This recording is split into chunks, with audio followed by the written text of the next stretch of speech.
Hey, welcome to Creative Block. We're your hosts, V and Sean. We interview people in the creative industries about their life, work, and hobbies while we doodle jam. We asked people on our social medias if they had specific topics they wanted us to discuss, as well as some drawing prompts. Today, believe it or not, we have with us WOLLY MIGHT. Say hello. Hey! Thank you guys so much for having me on. Thank you for showing up. Yeah. Thank you so much for coming on the pod. I got really excited to get you on when I saw your thread on Twitter on your compositing work for MEATCANYON, and then I realized, hey, we've never had anyone on the pod who does compositing. Really? So yeah, I don't think so. You're our first compositor. I am honored. I speak for my people. You Just speak kidding. For all the comps, all the compers. You know, the compositors definitely have kind of like an interesting thing about them that connects them all. Like almost like their own kind of like in post production, you know, in the post production room, they're kind of like separated in a way. They'll have a mole below their left eye. Yes. Mole people, very mole people. Speaking of mole people, can I just have you paint a picture for the audience about your current recording setup and what your situation looks like right now? Okay, so I have a laptop I'm visiting my mom from like across the country. So I'm in my teenage bedroom and the door is over here. And there's like a random sewing table my mom put into there.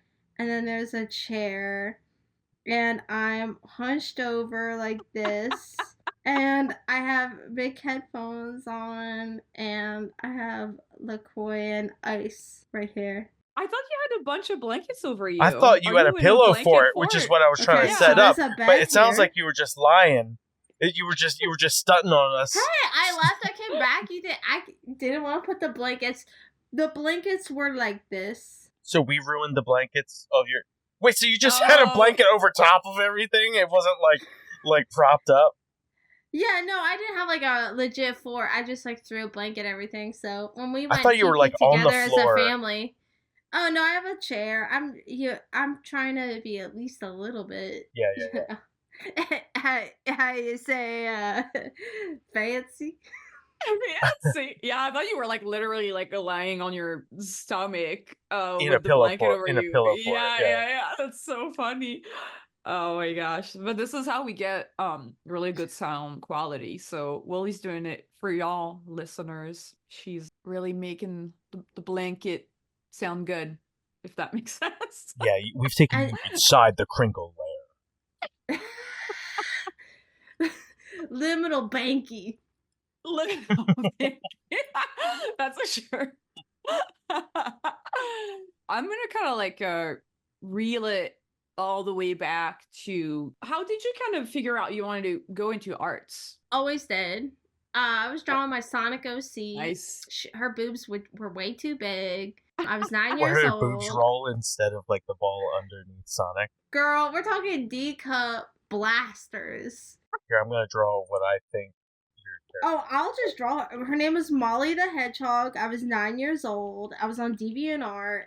I was on www.deviantart.com/Sega Girl until a narc reported me for being 9 years old, which is so whack of him. I truly wish him the worst and his entire family. Is this representation of the Sonic boobs correct? She was more like, okay, so she had the muzzle. I was just imagining that they were rolling as the ball. No. You know Rouge the Bat, they're more like relaxed, like this. Ooh. Just chilling. Okay. Yeah. And then she had a piece of metal over it for some reason. It's like a chastity belt, but for boobs. Yeah. She had like the top parts of her boobs were out, but then she had like a tube top, which was essentially a bra. And then like I drew her hips like, ooh. And yeah, I was a child. I love that. Yeah, I was gonna say I love that as a child you were, but I think that's kind of like the whole thing about like the Barbie movie, right? Where it's like little girls want to play as like adult women in a sense. So Yeah, you I know. mean, Rouge the Bat, she was like one of my first like sexy lady, like icons to look up to, Man, that's so cute. And so you kind of like you were like, I'm gonna draw some boobies in art school. Oh, this was when I was 9. Yeah. I was on. This was building up your portfolio really early. Oh no. Yeah. Okay, so I actually gave up. Okay, so I was on DeviantArt drawing hella, and I played World of Warcraft one time for 8 hours a day for 7 years, too. And then my sister, because I stopped drawing because I was playing World of Warcraft really hardcore when I was like 14 or whatever. I was really deep into raiding in Ice Crown Citadel. My sister broke down my door one day and she looked at me and she was like, imagine all, like the amount of time you physically played. And mine was like the equivalent of something insane. It was like 4 weeks or something. And she's like, imagine if you had spent all that time drawing, how good at drawing would you be? And I like quit WoW on site. Wow, that's crazy. And I still miss it sometimes. But that I didn't go on to like getting good at drawing. I just went on to like date boys and be dumb. I just put 4 weeks into dating boys. But I think yes, I could have spent 4 weeks dating boys. Get those dating skills. That's so funny. But I also do think though, I feel like when you're young too, you gotta like live life a little. I feel like sometimes that happens when you're in college or you're really kind of like going ham on art, and then you don't really get to have a life, and then I can imagine like you hit your like 30s or 40s and you realize like, man, I never was a kid. My being sister dumb, changed my life forever for that reason. Period. Because I was on DeviantArt all day, role playing as my Sonic fan character for 8 hours a day and drawing my Sonic fan character, right? And then I went on to be on World of Warcraft for 8 hours a day, right? Like basically like get home from school up until the sun rises type situation on both like fronts. But the Sonic and DeviantArt thing was first, and then it was the World of Warcraft thing. And just being like so passionate and into it that I had been on the internet that whole time, and like my friends were hanging out and stuff, and they weren't really like, they were doing MySpace and stuff, but like they weren't really like nerds like that. So I ventured out into the world and I dated boys and I did drugs and my whole rock and life. roll, baby. Yeah, I did a bunch of acid. I dated boys and I was in high school. And I decided for some reason I wanted to be a lobbyist because I thought like a lobbyist was a different thing than it ended up being. Well, what did you think it was? Okay, so I thought a lobbyist is the idealized version of what a lobbyist is, right? Like a lobbyist goes in and they argue on the behalf of, now it's just corporations, period, right? But on the behalf of an entity, or in my case, an ideal, and they are able to affect policy change that way. And it was always my dream to get into lobbying because I just had this weird gut feeling. Fuck off, time to kiss boys and be dumb. So me, that's literally me. But like I wanted to be a lobbyist because I knew something was going on with foods. I knew foods were messed up. And so in high school, I got a job at a law firm. And wow, really? That's so crazy. Yeah, I was kind of like they had me like kind of like, it was like partially down for like a high school credit thing or whatever, but like I was like basically on the same level as the secretary and more. Like I was digitizing all their files and destroying all of their old discoveries and shit. Like, oh my god, bro. And not even checking if I digitized them correctly. Oh my god, that's crazy. This law firm gave me, and let me tell you, listen, I destroyed 15 years of this law firm's history. They don't know it though. They still don't know it to this day. Wait, so wait, like you just destroyed everything? Like, So I they don't gave me- understand. So What?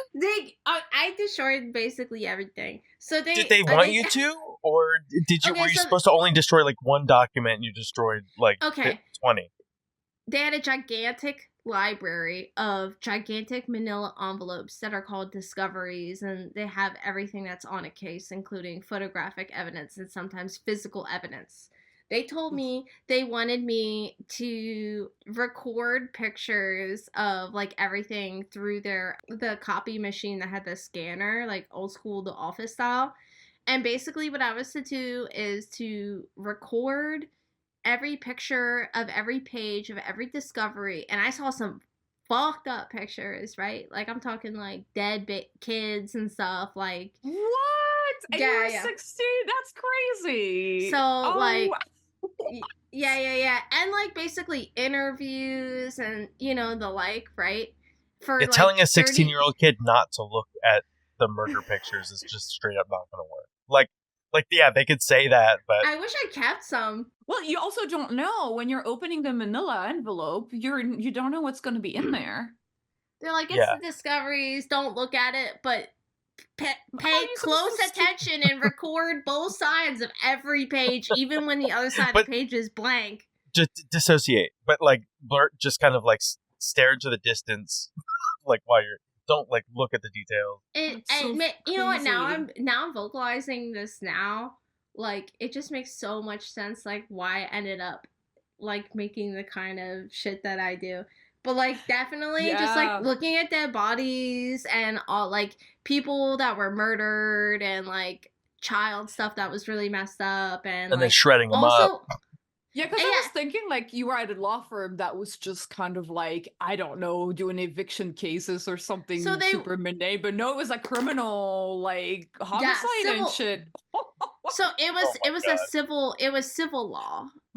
So or not civil law, but it's like the family stuff. But that extends to basically like not your beef with the federal government or the state government, but your beef with other people, other citizens.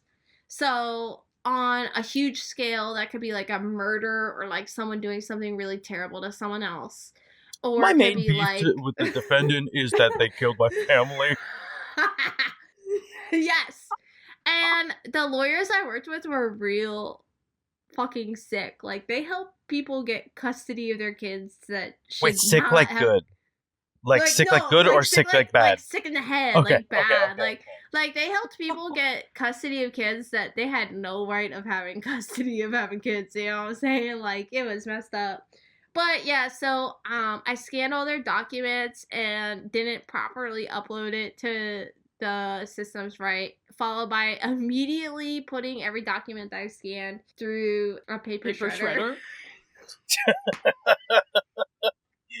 This is so cartoony. This is like such a. I feel like. And the thing is like you didn't learn your lesson. You just kept going. Like, did you not find out until the end that you like didn't put them in right? So they put the copy printer or whatever in basically a closet, and they shoved me in this closet. And I mean, frankly, they were taking advantage of me. But that's a whole other conversation. I was not getting paid. I was in there for 12 hours a day. Every day for like Wait. 2 weeks. Oh, okay. I was like, every day. How are you going to school? Well, I mean, But, not the weekends, but but Yeah, but I how are was you in going there. to school when you? But it was only 2 weeks, so I guess it was like just over a I forget. Fuck. How did that work? I think this was over the summer. This was over the summer in between. So it's hot in the closet. I think it was 11 or 12. Yeah, it's hot in the closet. They got good AC too, and plus like they're all like in fad diets. So I'm eating chocolates that make you shit a lot. So I'm going to the bathroom and taking breaks. You know what I'm saying? Anyway, I destroyed like their things, and they didn't even know it, and they loved me. And like at this time, I was also kind of like taking Adderall a little bit too, not in a legal way. And I didn't even think I was being that obvious about it, but one of the lawyers like took me to the side and she was like, listen.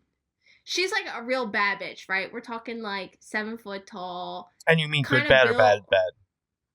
Like good, bad, bad, good. You know what I'm Okay, saying? I got Like, you. She's like the evil version of the mayor's assistant in Powerpuff Girls. but good, but also still evil. Okay, I got you. But she's like, kid, I think you're on speed. And I just wanted to say, keep taking speed. I was like 16, bro. Yo, that's fucking crazy. That advice is crazy. She's like, listen, kid, if you keep taking speed, you're gonna get places. And you're gonna get That's there crazy. fast. And so did you do it? Is that how you got into compositing? Well, another thing, so as I'm sitting there looking at all these dead bodies and shredding all of their evidence and not properly categorizing them and watching them do terrible things in court, I'm in high school.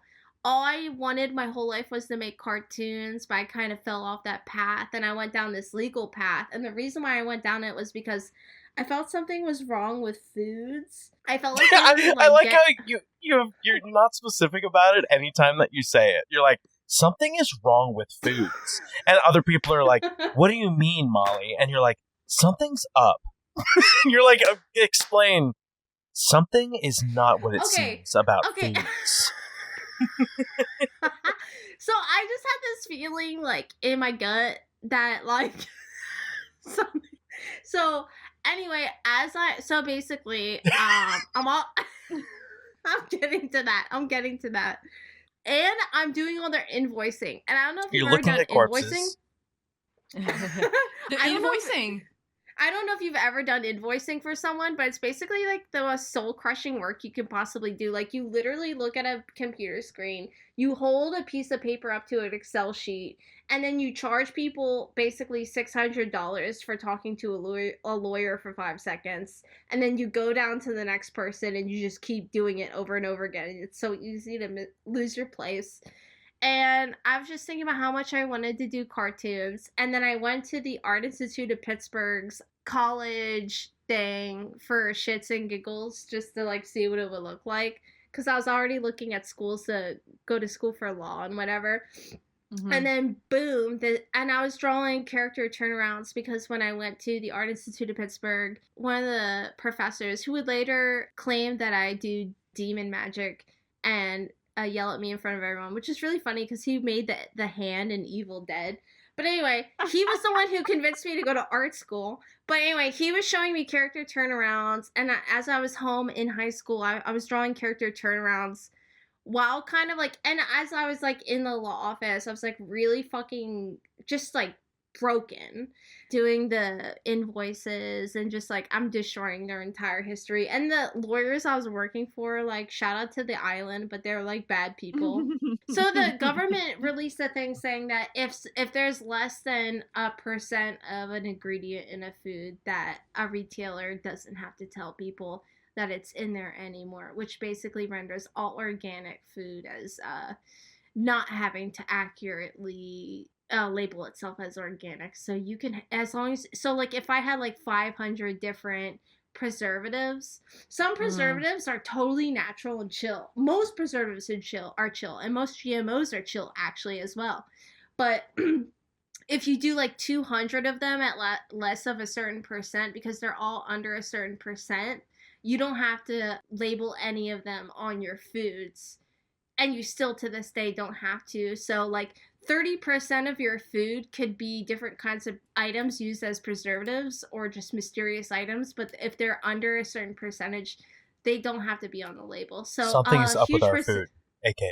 So a huge percentage of our foods randomly became like basically unlabelable, or like no one was held accountable for accurately labeling the foods that they were distributing, which is kind of like the gut feeling I had. And I kind of wanted to go into school for being a lobbyist because like my goal was to kind of like try to fight against something like that, just so that we can be aware as citizens and consumers of what we're consuming physically, because I like once we don't know what we're eating, like, you know, where is the line to that, you know what I mean? I feel like we have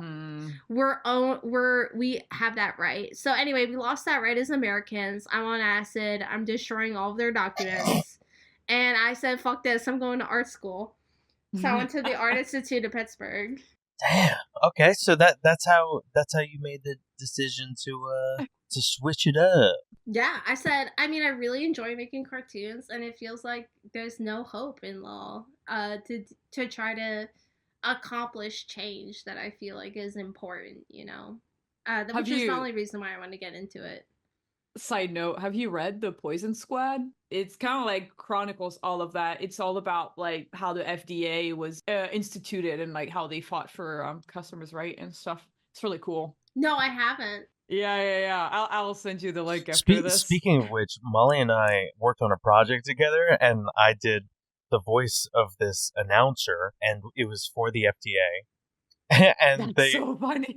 Oh my god! They called me in to do retakes for the announcer character, who's basically doing this disclaimer of like, yeah, if you vape, it'll hurt you. Mm-hmm. But they apparently, in between us finishing the commercials and the commercials supposed to be coming out, there was a change in leadership at the FDA, and the FDA is now more in the tobacco lobby's pocket. So because of this new person, and so they brought me in to I had to re-record this one line, and it was just vaping repeatedly could hurt you. Like they just wanted me to add the one word, and they Oh my gosh! It basically meant they had to change all of the shorts that we did to include that line, which is what delayed it so much. That's so funny. Vaping can hurt you if you do it wrong. Yeah. Yeah, if you're a noob about it. You're inhaling it to the wrong part of your lungs. If you inhale it to the cool part. Not to joke though, but like the reason why I never want to smoke a cigar is because if you inhale it wrong, if you inhale it at all, then you can puke from it. And I'm very scared of puking. And so I'm like, I'm just never going to smoke a cigar in my life. When people say don't inhale, I don't know what that means. Like, I don't know what that means. Yeah, I don't even like the cigar. Though. I just like suck on the cigar because I heard you're not supposed to inhale it. I don't know how to not inhale a cigar. I think it's like it's supposed to stay in your mouth and it's not supposed to go anywhere else in your body. Like if it goes to your lungs, that's when you're like in trouble you just or something. keep the smoke in your mouth, I guess, for fun. I don't know. This is what we're learning on Creative Block today, y'all. You don't smoke cigars. I quit smoking cigarettes and vapes a year ago.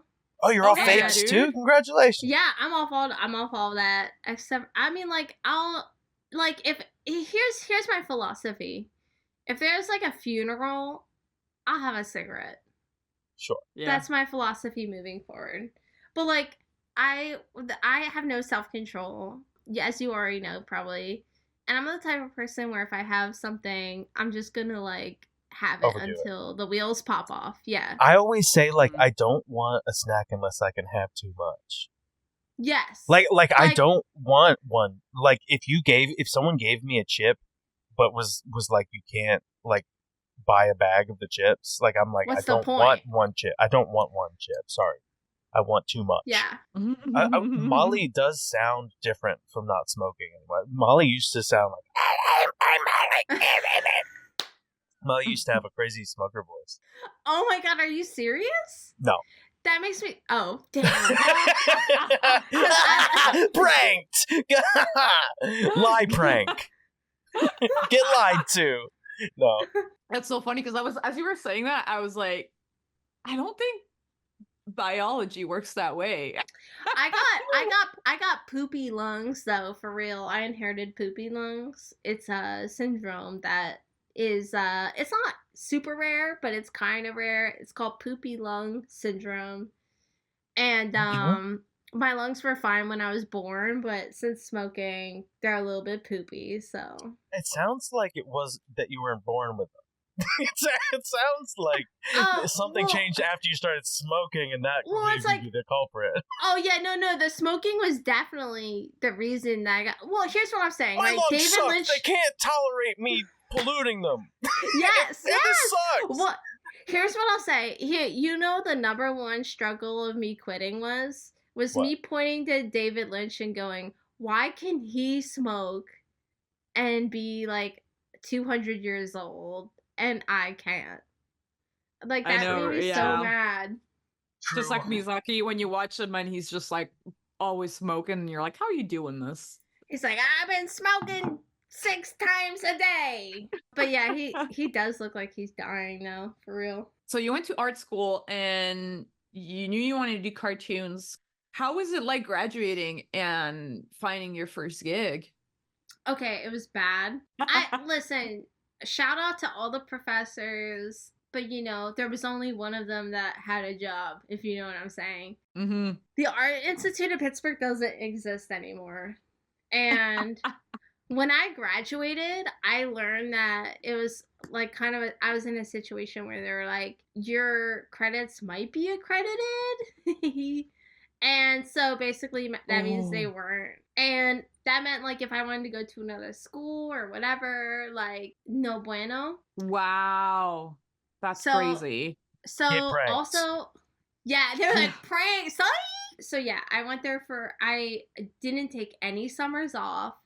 They did it in quarters. I went to school every quarter. I didn't take any breaks, worked my ass off, blah, blah, blah. And I did these like side gigs. Well, I was working in a restaurant to like pay rent and stuff in Pittsburgh. I love Pittsburgh. Shout out to Pittsburgh. But yeah, I was working in a restaurant, left the restaurant. I started getting gigs doing entire animated music videos for rappers. Whoa! And okay, they're bad. That's rough. Yeah. They're bad. Okay, let's talk about this a little bit because there's no money in that at all. Were you doing like pro bono or did you make like maybe like a couple dollars? Exposure. Like $150 for a 3-minute animated video where of course they wanted everything. Can you drop names? Can you drop names right now? No. No. I mean, we were all young.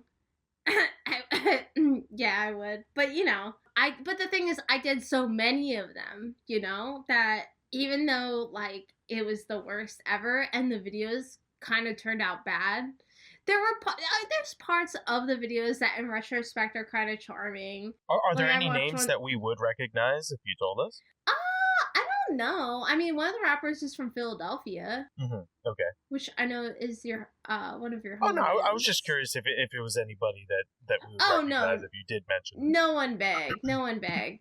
And then also at that same time when I was in college, I was freelancing for Adult Swim. Oh wow! And what were you doing for Adult Swim? So I made friends with a producer there that was in charge of a bunch of shows. They were in charge of 2 shows for Adult Swim streams. The more well-known being Fish Center Live. Mm-hmm.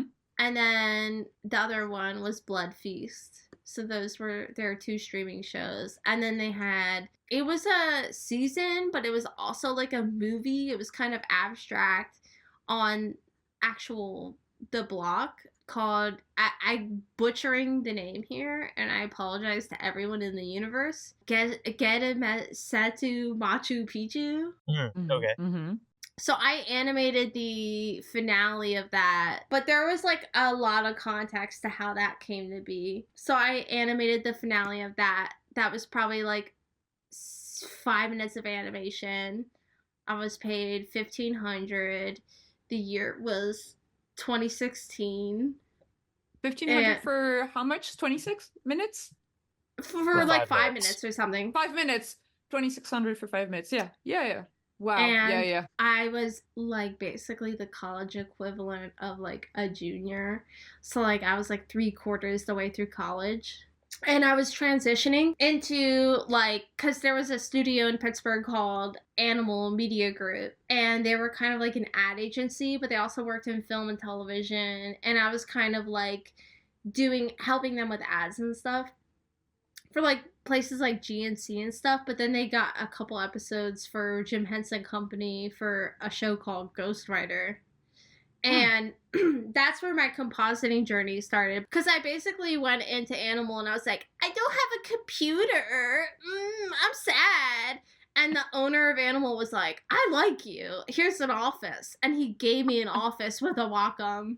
Whoa, awesome. Cool. How did you get in touch with the Adult Swim exec and that company that you started working at? And also I was wondering, all those music videos you were making for the rappers, were they done in After Effects anime? I just kind of wonder how you were animating them.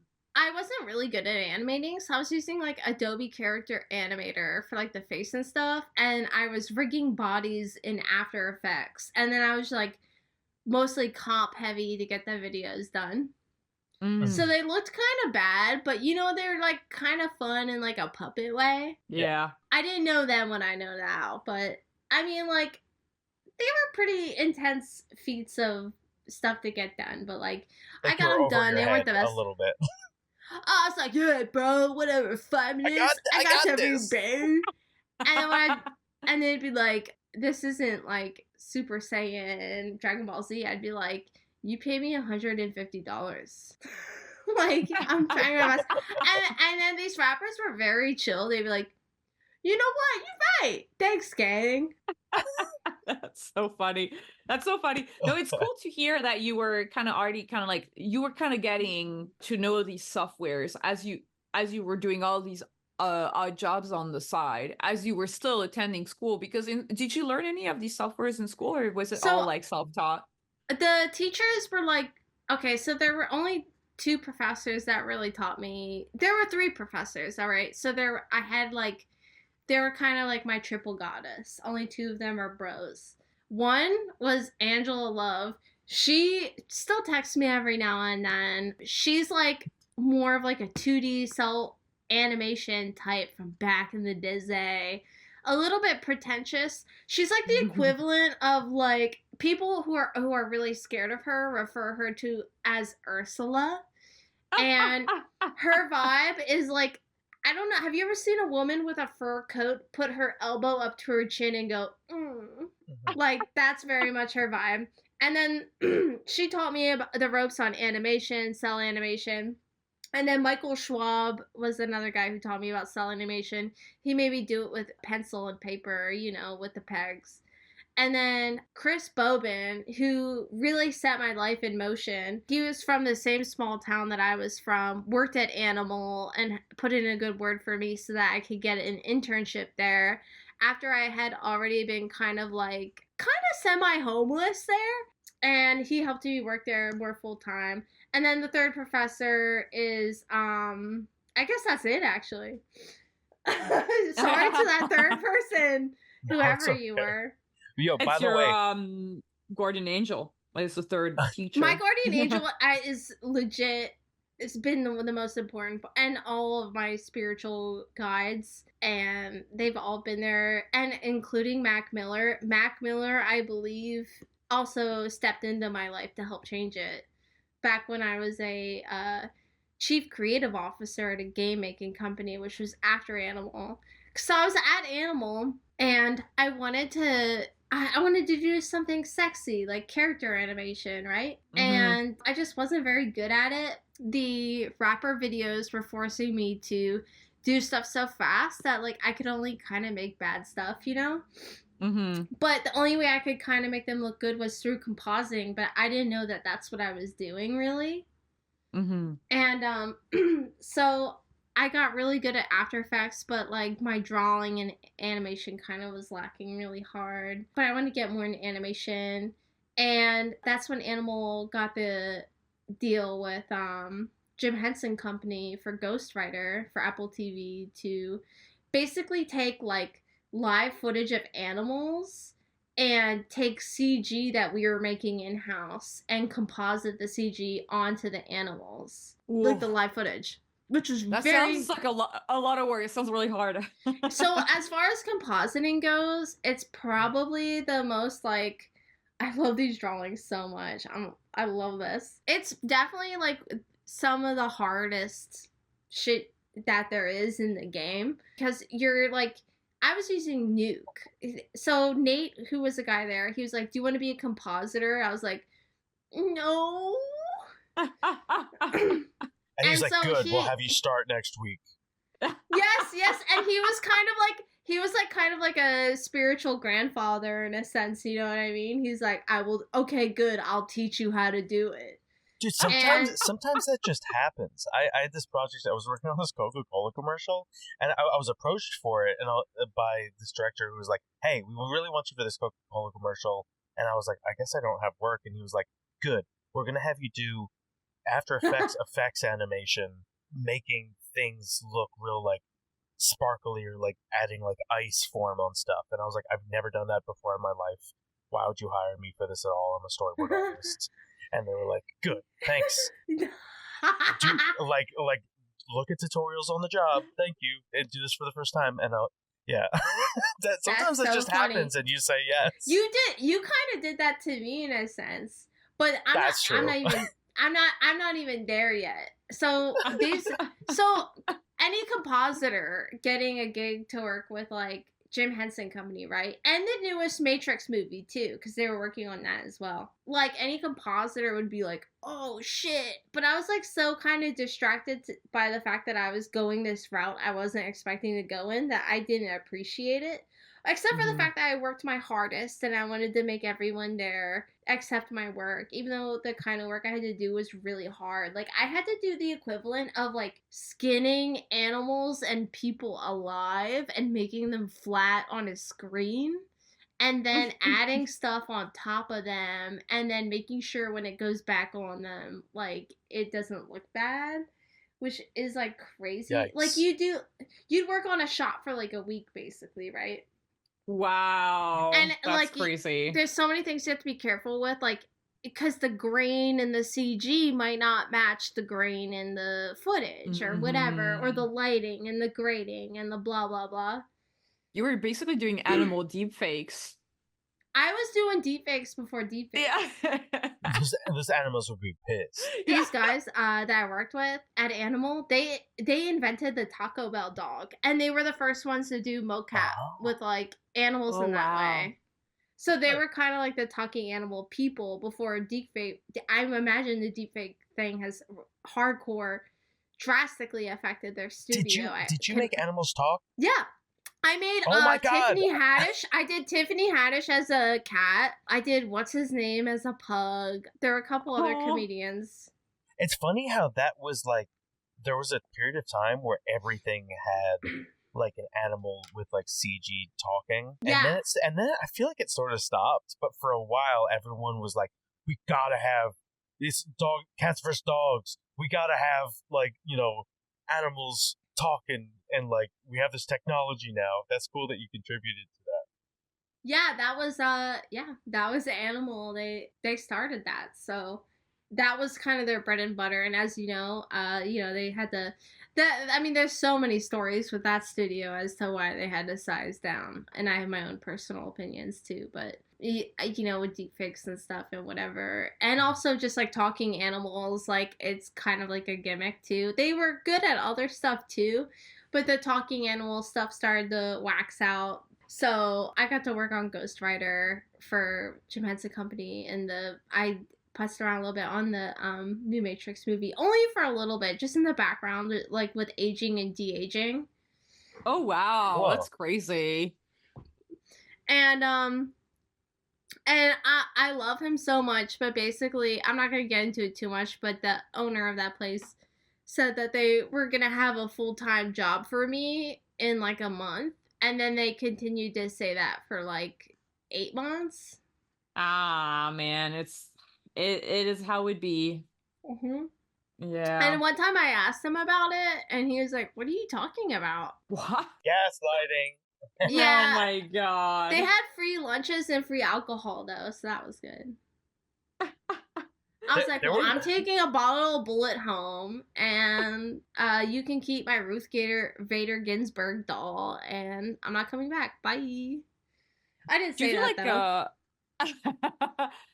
Do you feel like you learned most of your skills at that studio, or Absolutely. Like, Nate Inglesby is the compositor that he was like my compositor dad, like I thought that I didn't even know what a compositor was. It sounded so unsexy to me, you know what I mean? Because it's not like drawing characters or like being a showrunner, like sexy stuff, like inventing Pokemon. This is the sexiest that animators have ever been painted, is by how you describe them right now. There's animators right now. But that's what I wanted to be. Yeah, what I do is sexy. Yeah. Well, I mean, that's how a professor of mine used to differ. Like, she used to categorize jobs by like sexy jobs and actual jobs. You know what I mean? And it's like there are jobs that are sexy, and you think that they're cool, and that's like what you tell yourself you want to be when you grow up. And then there's like attainable jobs that you can actually get. And it's just like kind of like assessing, like understanding that it's like a pipeline, and that like everyone is like part of a team, or like you're not like a superstar, like get over yourself or whatever. But yeah, I was kind of like disappointed, and then I got really into it, and I was trying. Well, I was like, if I do my best, they're gonna hire me full time. I'm gonna work really hard, and they didn't. But No. they kept telling me they would, though, and that was enough blood for me. You know, that was enough. That's all I needed, was to be told that, you know, there would be more or whatever. Yeah, but it's a thought that counts for them. from at that time, where I literally was shoplifting tuna cans from the grocery store to eat, yes, it was enough. And also, like, stealing their alcohol was pretty cool. Wait, cat food tuna cans or human food tuna cans? Fish. Yeah, for people. I feel like at the grocery store. No, people. No, I mean people used You to. steal one of those. People used to shoplift tuna cans from the PetSmart that I worked at to eat. I think. Oh, really? I had like probably $10 in my account at all times, because all my money went towards rent. Steal a can of tuna. I'd steal some ramen, and I would prepare the tuna to go on top of the ramen, and it was lit, and I loved it. Also loved some deviled eggs. My question for you was that if you were stealing, why not steal something more luxurious if you're stealing anyway? Because I grew up in like World War II territory. Poland? It was World War II lands. So, so in World War II lands, everything you eat is prepared for you. And I gotta start speaking a little bit quieter, because I don't want to offend, because I'm visiting my mom. But like everything comes out of a box or a can, basically. And the tuna is a prized possession that is believed to have mystical properties that could heal you of any ailments and make you grow crazy ass muscles and make you immune to cancer. That's how hot sauce was in my grandma's house, but I found out that it was just being used as a remedy for my grandma's hangovers because she was an alcoholic. Okay, and then I also started. That's why she was drinking it all the time, not because it cures everything. Oh my god! So I also, when I was very broke, I started incorporating hot sauce and wasabi for the, because if it hurts, it's good for you. And I was raised Catholic, so like that's like the same thing. Punishment for your sins. It's like, I was like, this sucks, and so I'm probably gonna get like superpowers, right? I deserve this. Yeah. This is so funny. It's you just suffering on the hot sauce cross. Yes, I do like hot sauce now, though. I mean, like, I know my limits. I'm not gonna try to be who I used to be, which is like I'd eat a ghost pepper and be like, I'm fine, and then cry. Dude, I think the one time that I had so Guisados, they do like a habanero taco that's just like full on, just all habanero sauce, and they're like super spicy, like you know, caution or whatever, and I was like, oh, I love spicy stuff, and I ate it, and I think it destroyed my body, and I can't have spicy food anymore. Oh no! Oh my god! Yeah, that's a thing. That's a thing. You have to be careful. It was so spicy. Like I felt the full way of the taco in and out, and I was in pain the whole time. I was like, should I go to the hospital? And I was like, no, I just gotta like. And I think now my body's just like, you can't have spicy food anymore. It's it's like how you know how you can blow out your eardrum. It's like you blew out your tongue drum, dude. I think I must have killed all of the bacteria in my gut. I think that's what happened. And then oh my god! I tried to do that with sour warheads when I was a kid. I would just eat sour warheads and obliterate my tongue, and my tongue would like hurt, and I'd be like, I never understood now I can eat anything because I don't have any taste buds anymore. When I had fully gone crazy, and this was past animal, and I was working as not immediately a chief creative officer, but I would later become a chief creative officer of a really shady robotics company in Pittsburgh. I didn't know at the time, but What these robots were doing? What kind of robots? Fighting girl. robots? Underground fighting? Underground. And by the way, and I had worked with Meat Canyon a little bit at this point before this happened. Oh, hell yeah. And So- how did he reach out? How did you guys So- pair up? I was collaborating with a friend of mine who does really cool illustrations, and I was coloring his illustrations for funsies. And we decided to make like hoodies out of the illustrations. Spit Blossoms, he's amazing, great artist, fantastic. He's done really well for himself since then. Like sometimes I just like open up Pinterest randomly and his art gets served to me, which I love that for him. But back in the day, I was painting some of his art, and Hunter wanted to buy some of the hoodies, and he like shared it on his story or whatever. And I was like, hey, dude, thanks. And this was also just so happened to be like one of the worst nights of my life because I was going through some really terrible personal stuff. I was like, thanks for buying this hoodie. And I hadn't seen his YouTube videos or anything, but he only had 20,000 subscribers on YouTube. He's like, blah, blah, blah. And then we talked about what we do. And then we networked a little bit, blah, blah, blah. And then the conversation started getting like deeper.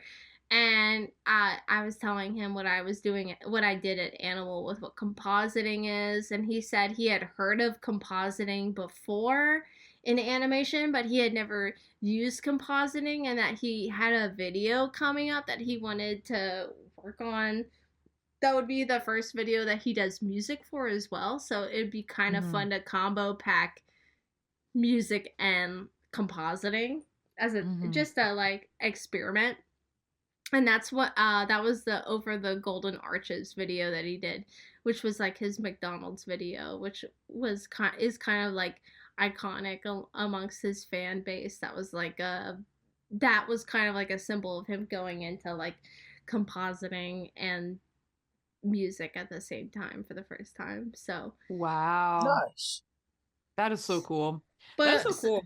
So he and I were doing videos together, but they weren't regular, and they weren't, paying a lot, and they were more like experimenting, and we were just sort of like finding our footing and stuff. Yeah, like we were doing videos together. We would hang out. We'd stay on call for like longer periods of time, and like experiment with lighting and see like what we liked and what we didn't like and what we were capable of doing. You know what I mean? That's cool. So we took some time to and that eventually turned into like him giving me files and being like, maybe send me a screenshot for this and that shot, but like, be bussin', like do best. Yeah, be best. So like I was still doing videos for him. I got a job at a really shady robotics company / kids game making company. You said you're a chief creative executive robot. Okay, so they hired me on as an animator, and I was animating the boss's moves and stuff because it was like a 2D game. And I came in there, and they had been working on this game for like 3 years, and they had only gotten 1 out of 30 levels done. Ooh. And after spending time with Meat Canyon and after spending time with Animal, I was like, what the fuck? And I just sort of took over, and I got the game done in like 3 months. What? That's crazy. And I was like, what do you do? I still at this point, I still had the gung-ho, like, if I work really hard, corporate might really love me. So I still kind of had that vibe a little bit. Like Animal hadn't strangled it out of me yet. So I got that game done, blah, blah, blah. Anyway, that company, I did sign an NDA, but like basically they like at one point they made a deal with Justin Roiland to make the Butterbot, and I was like, don't do that, that's dumb, don't be dumb. And they were like, actually he's super popular, so like you're the dumb one. And like Justin Roiland never owned the rights to Butterbot, but they took pre-orders on the Butterbot robot that they decided to make, and they made like millions off of it, and there were just like hundreds of thousands of people that bought the Butterbot. Not hundreds of thousands, but tens of thousands. And they're just probably, I'm not gonna say they're never gonna get their bot, because I don't want to like maybe get sued by him, but what I legally can say is he doesn't own the rights to the Butterbot, and neither does Justin Roiland. So That's crazy. What's the Butterbot? That's so insane. The Butterbot is just this really dumb idea from Rick and Morty that people with, and I'm not gonna be judgmental. I'm not gonna be judgmental, but it's this character from Rick and Morty. It's a robot. It passes you the butter. And then if you smoke enough weed, the Butterbot is like deep because it has an existential crisis. And so they were making their own Butterbot like replacement for that. Not replacement. What's it called? It's like a copy. They were making their own Butterbot, and they released a video. A bootleg kind of. Right, and it was gonna pass you the butter legit, but then also have existential crisis. And they did a video with Justin Roiland announcing that they were gonna like release it and whatever. And I was like, "Don't work with this guy! Don't, please! I beg you!" And the chief engineer was like, "You had been hearing stuff before." Oh, yeah, like whispers. I've known about Justin Roiland being fucked up for before college. My sister is a reporter. She kind of like people were posting about Justin being fucked up on 4chan and Twitter and the like, and Tumblr as well.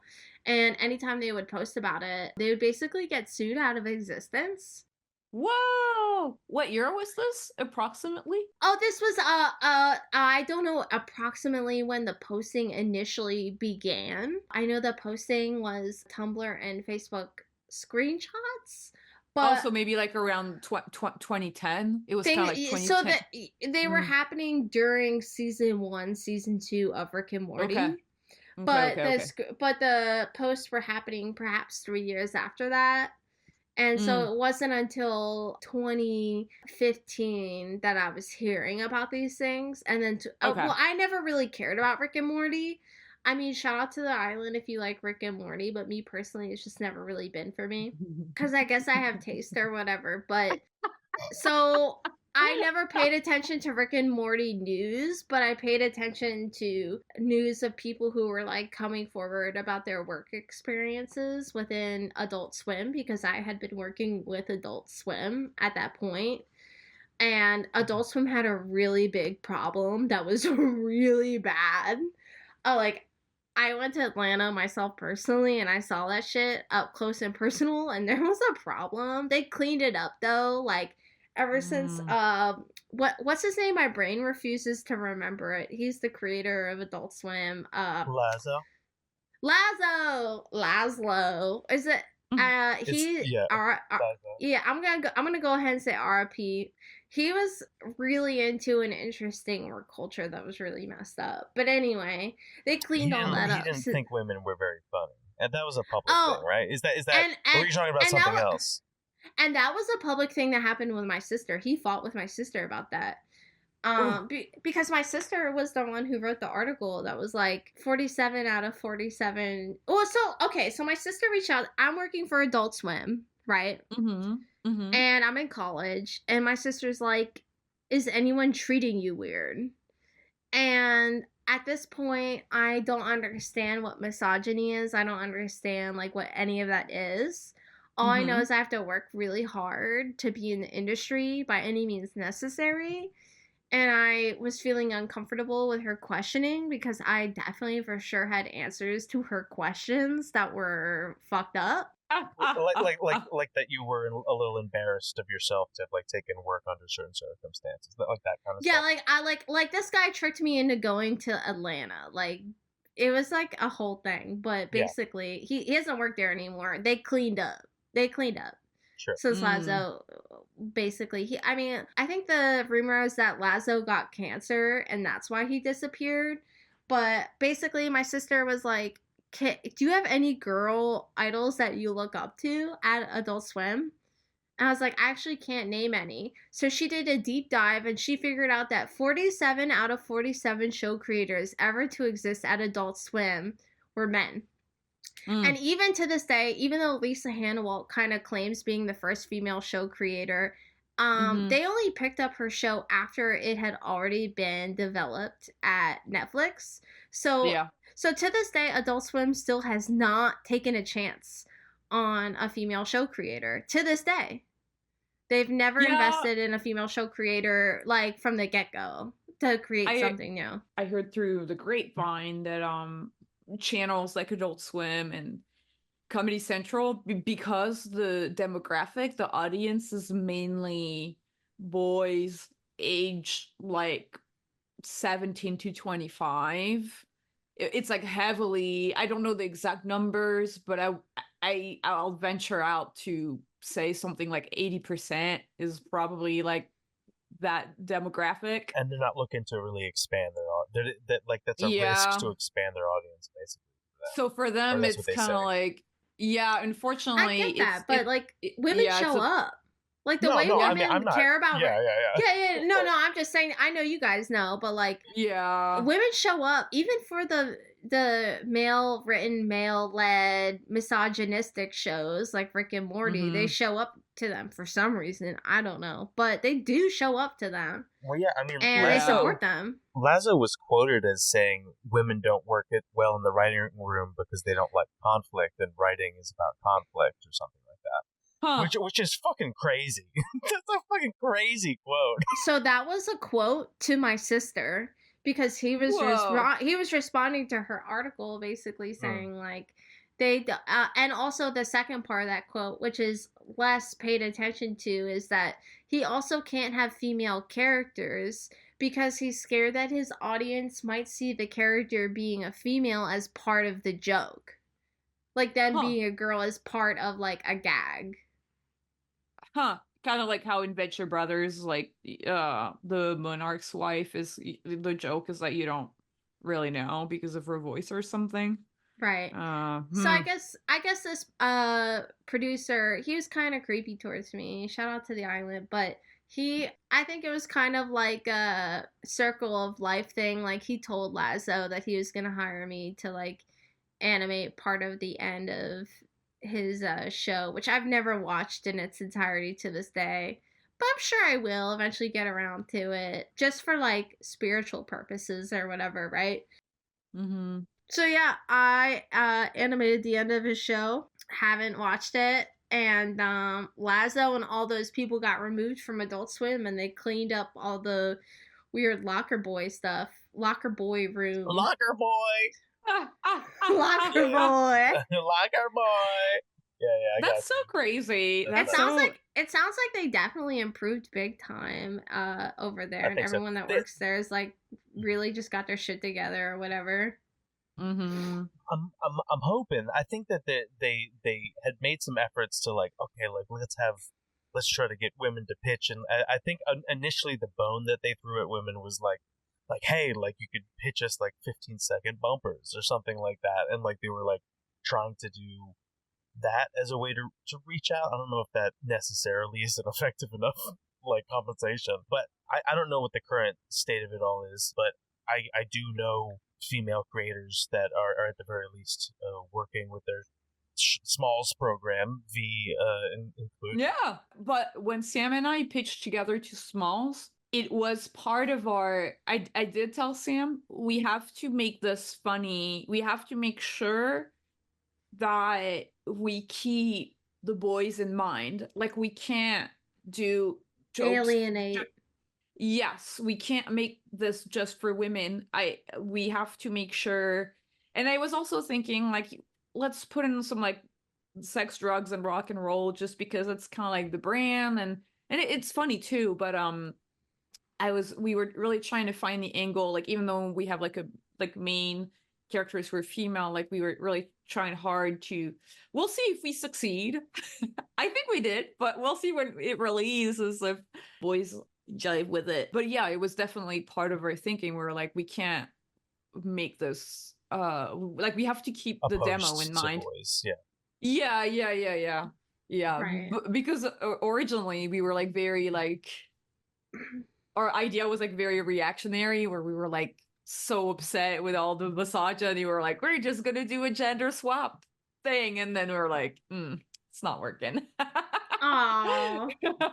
but we had fun. But then we were like, all right, we gotta like tame it a little bit. We gotta like reel it back a little bit for the boys. Yeah. No, it's been fun though. Like I think right now, yeah, working with Adult Swim is I mean, at least I think the Smalls department is different from the full on Adult Swim. I think it's like two different Mm-hmm. little pockets Yeah. within the studio. But then again, it's kind of like this weird time right now where like everything's on such shaky grounds that we're like it still Ugh. exists right now. Well, we were talking about how Yeah. like we love and hate the chaos. Like it's like I love it though. it's a good and a bad. But the thing is Uh-huh. like I also That's like how that Lasso got out. the networks are a little bit scared too, and we're scared, and I think that like I would rather everything be chaotic than just be getting like fucked in perpetuity. Yes. And have them Shout feel out super to safe, Chaos. you know? Yeah. Shout out to Chaos. If you're listening, Chaos. I love chaos so much. I've death and chaos are the two things I've come to really appreciate and look at as teachers throughout this entire journey. Like that no one wants to buy any it used to be that if you had like a big name and you had like someone who was they had like good credentials or whatever, that like you could have a higher chance pitching a show. You could have all those things and more and like still not have a pitch work well in your favor. But also I have you seen this Slaughterhouse movie? No. When did that come out? Dude, I looked up Slaughterhouse. Can you please tell me if the guy who made this movie is the president's child or something? Because, like, no offense to the people that made Slaughterhouse, but, like, I have questions like, why did this movie get made? I understand that there's killer animal movies. It's like a sloth like the that animal. kills people. I don't know how this movie got made. I don't know who had the credentials to convince who for the funds for it. I don't know who decided that it'd be a good idea to distribute it. I don't know which distributor decided it would be a good idea to have it be playing. I couldn't Is this a make it Jim through this. Henson movie? I'm looking at the trailer. That looks crazy. And it's like puppets, like a puppet sloth that's like silly, like killing people. I really don't mean to.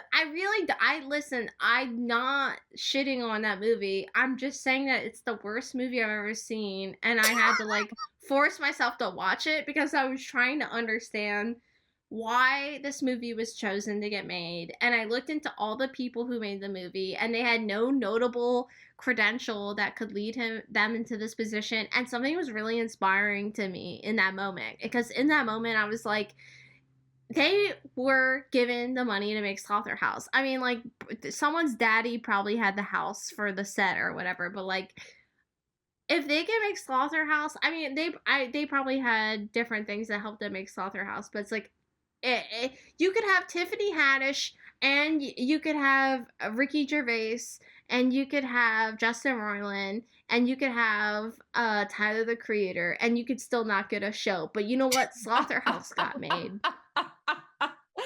This is so crazy, and I agree. I love to think about things like that because I feel like you have to look at these outliers, and you kind of have to psych yourself up as like you could be the next outlier that gets a success. A Slaughterhouse. You could be the next Slaughterhouse. Yeah. For good or for worse, for good or for bad. Well, they tried to come up with the dumbest idea. Well, like looking at the Wikipedia page. Someone could look at me, and against all odds and all, like, material data provided by an AI, go, you know what?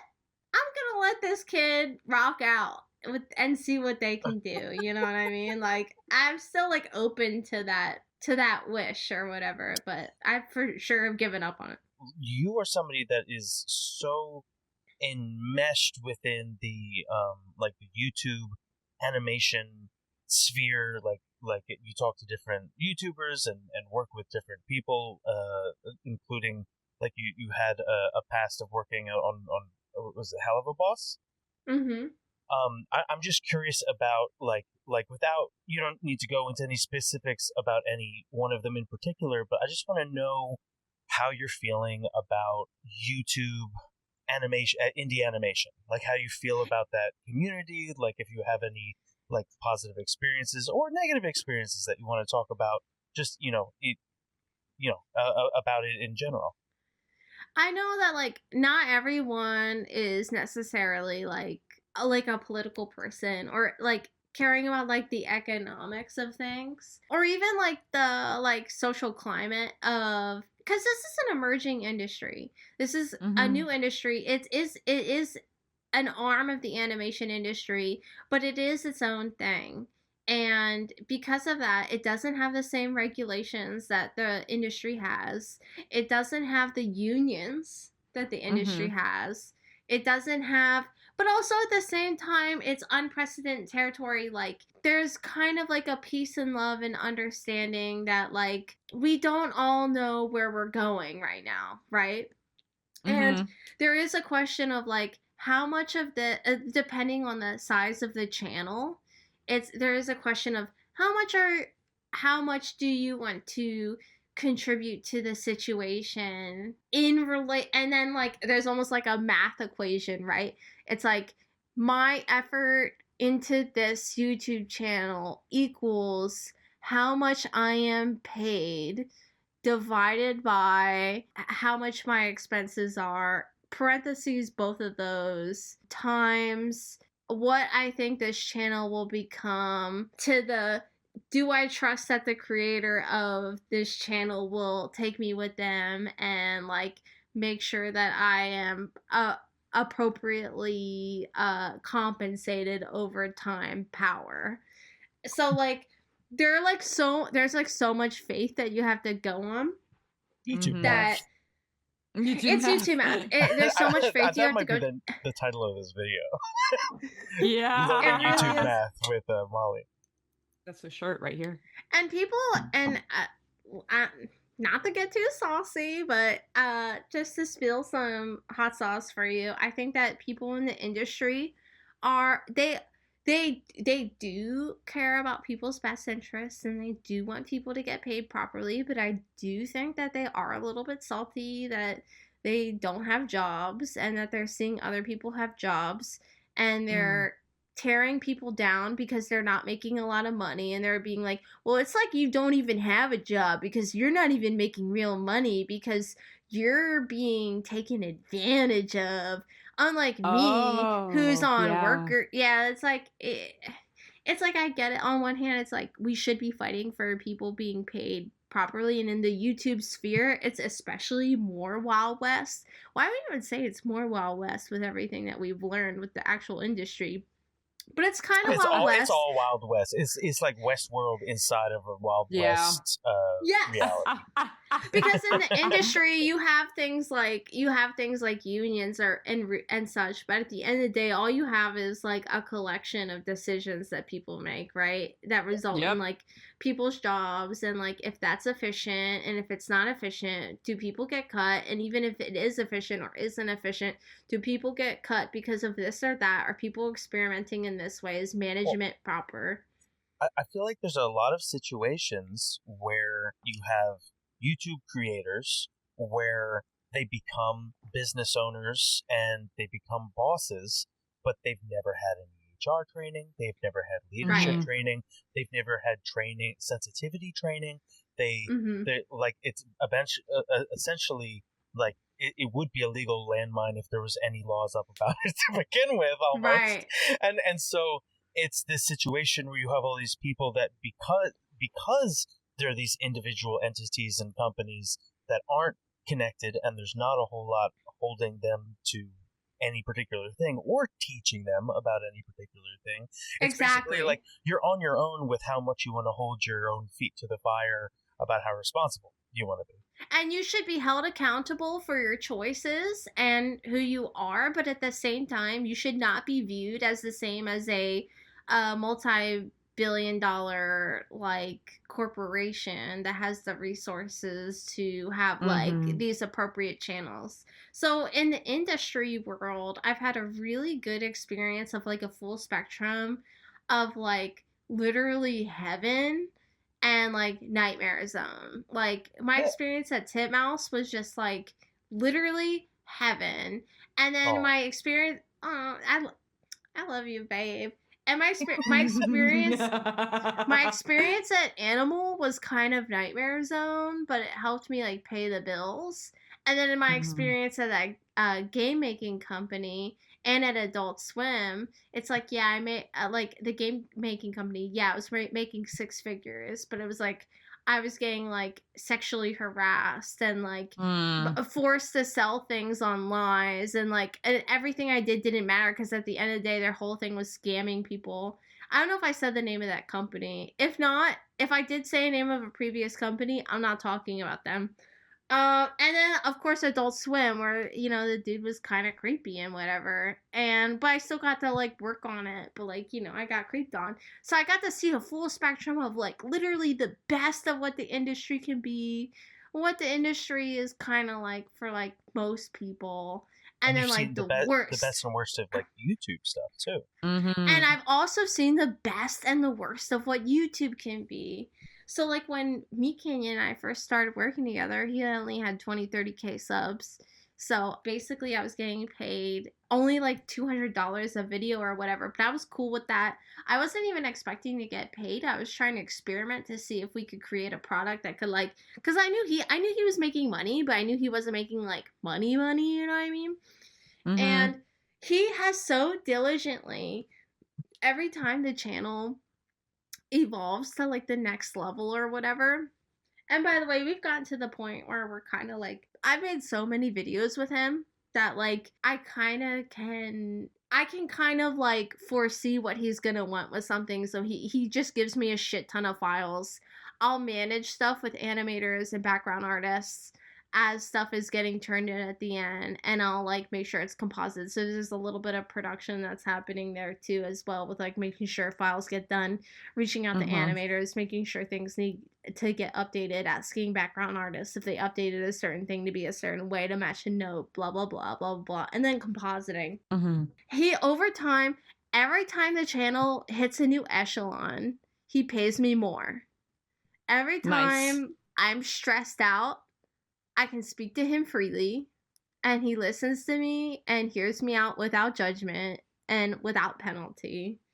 He has always asked me if I need help.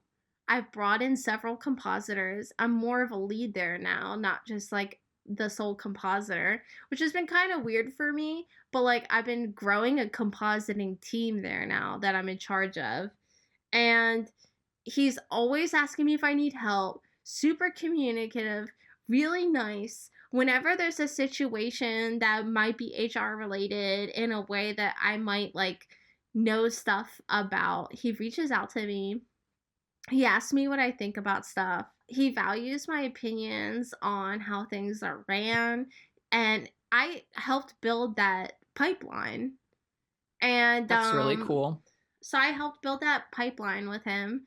And on top of that, he's just like really respectful to me as a person, which is just really incredible. And the thing is, like, even if shit hits the fan, which it always does with like YouTube stuff on a time schedule like that, which I know he's backing off of, he's always been just like so supportive and just like like there, and like it's always just been really great. And my experience at Helluva Boss did not have a lot of those experiences. I can't go into too much detail about Helluva Boss, but what I will say about Helluva Boss is, so the leads at Helluva Boss knew about MeatCanyon, and they knew he was lit as hell, and they knew I was the only compositor on MeatCanyon.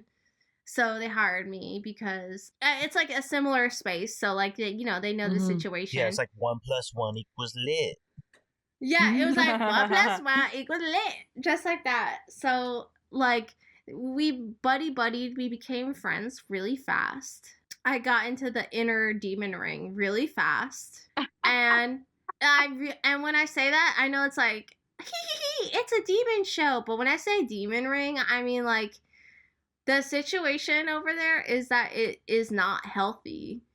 With the way that the artists are treating one another, the way the leads get treated, the way the leads treat each other. It's just, to give you an idea with MeatCanyon, I'll get 210 shots. I'll get around 100 to 200 shots, right? And I have 3 days to composite them. Ooh. and I get it done. And I feel, I mean, yeah, of course it's rough, but I get paid good. Mm-hmm. The notes are reasonable. They're not crazy. There's a collaborative, good management effort there. Part of that is me being in constant contact with animators and background artists and making sure things get done right. And of course, MeatCanyon himself and the editor. But then also part of that is just like the way the ship is ran, you know? But Mm-hmm. to give you an idea with Hell of a Boss, that same amount of shots, but it takes 3 months. You get 3 months to do them, and there's 30 compositors, and they still have issues. And they still have issues like this or that. I don't know if I can go into detail because of my NDA, but the point here is that the people at Spindle Horse are like not being managed by people who are able to manage things from like a bird's eye perspective, because everything is like, it's like even though it's indie, it's like cut off into sections, really hardcore, almost like Disney or something. Like no one's communicating with one another. And on top of that, it's like Sean said with the HR stuff, the personal aspect of it, there are just people in management saying things that no person in any work environment should be saying to anyone, let alone in front of everyone publicly in like a messaging space, is my personal opinion. Yeah, so it's like a little bit of like the professionalism feels stronger with MeatCanyon. There's a little bit of like more it's all professionalism. Etiquette. Yeah. At MeatCanyon, it's all professionalism. At Spindle Horse, it's like you're going into there knowing that someone is going to say something inappropriate to you at some point. Do you feel like you've taken the bad and the good of both of the experiences of both indie and kind of like studio animation, and are able to channel that in a learned way as you make your personal films with a team of people, which is something you also do? Not only that, but also the kind of like flop era / queendom of compositing, and not knowing that was going to be one of the best things that ever happened to me. Because the cool thing about compositing is that it, depending how many shots you get or how involved you are in the project, and if you're the editor as well, like I have been on several projects, everything is funneling through you. So you get to watch hundreds of artists do things that are incredible and defy all odds, and also make all of the mistakes. And then at the end of the day, before it goes to the final person for approval, I have to be the one to make sure that everything's okay before it gets to that person. So sometimes I have to go off on a leg and preemptively make sure that, you know, things are done right before it gets to that final person, because I know I'm gonna have to go and recomp something anyway, you know what I mean? Yeah. So that watching animators make a million smart decisions and like basically cheat out of a difficult problem in a really smart, cunning way, and make all of the mistakes, has prepared me incredibly for directing, writing, editing, compositing, animating, everything. And so it has made making my own shorts not easy, because making an animated thing is never easy, but like it's made it kind of like more simple, and it's just a matter of how regimented do I want to be versus how spontaneous do I want to be, you know? Can you talk a little bit about your personal project? Which one? Well, your shorts. I maybe like starting with those, and if there's things that you're currently working on, or. But also, like, I just kind of want to know, like, your process, because I feel like Deep State is a little bit more stream of consciousness, and Cucumber and Mr. Hats feels like this one is a little bit more scripted. Like, would you say that's right, or would you say, like, okay, so the way they were physically made, both of them, the way they were physically made was pretty regimented. But Oh, interesting. the way Deep States was written was stream of consciousness more so, even though I knew roughly what I wanted it to be, and I kind of let the storyboard artist do a little Dougie on the script as well. So for the Deep States thing, I had that written out, and I did an animatic, which was basically like thumbnail stick figure drawings, and I broke it up into sections. And I gave it to my homies, and I said, do the Dougie on your section. And they both turned in stuff. Some of them kind of just followed the thumbnail to the best of their ability. Some people did some weird stuff, and they were like, I'm so sorry if you didn't like this and if this was weird. And I was like, no, I love it. Thank you for putting yourself in it. I love you.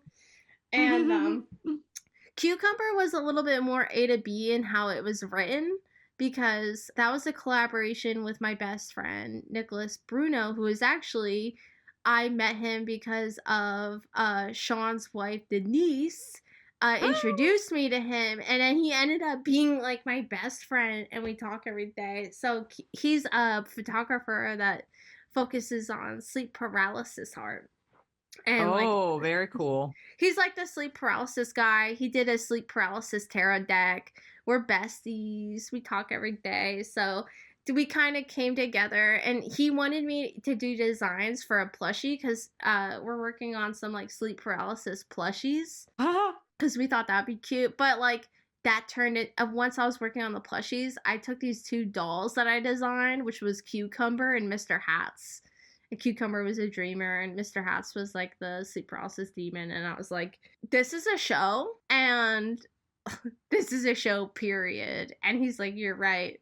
So he's kind of a little bit more grounded in his storytelling. So he and I kind of butt heads a couple times, because like I wanted to be more weird, and he's like, but he's like almost too grounded. Like he's like Sopranos, but more hero's journey level grounded.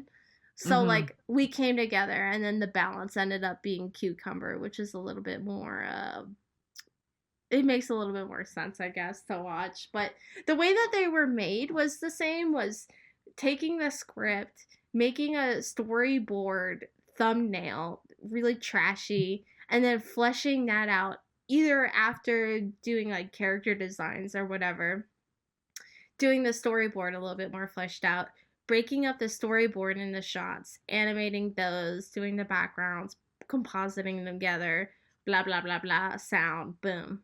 But yeah. That's really cool.